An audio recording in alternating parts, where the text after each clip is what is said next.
pera, lalagay sa alkansya, tapos tatago sa aparador. Pag hindi na kasya, dadali na sa bangko. At saka merong secrecy law ang bangko.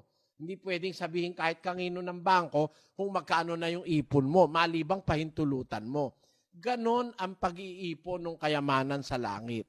Gagawa ka ng gagawa ng kabutihan sa kapwa, pero wag mong ipagsasabi, wag mong ipamamalita, wag kang gagawa ng, gaya ng iba, magdodonasyon, magpapakuha pa ng retrato sa dyaryo, lalagay pa sa telebisyon. Walang ganti yun. Hindi nakakaipon sa langit yun. Kasi ang Ama ang nag-iipon nun eh.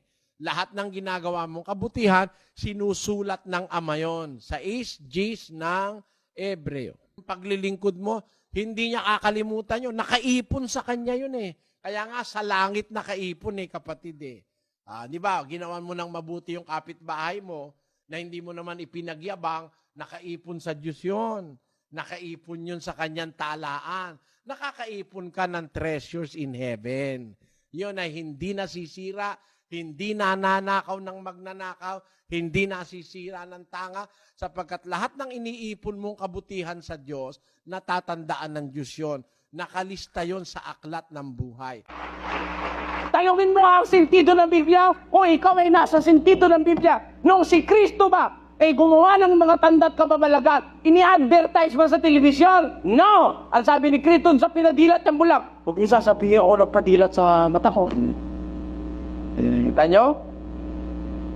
Tapos sabi Diyos sa isa, umayon ka, huwag mo ipamamalita. Umayo ka at huwag ka na magkasala. Ang ginawa naman ito, sinuwain naman ng isa, pinamalita.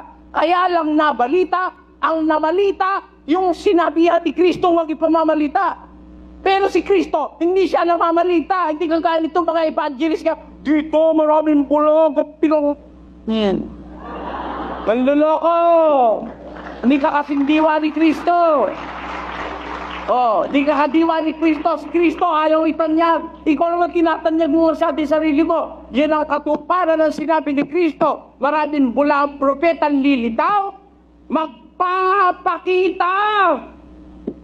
Talaga ipakikita ng mga dakilang tanda't kababalagan. Ililigaw kung maaari. Pati na ang mga hirap.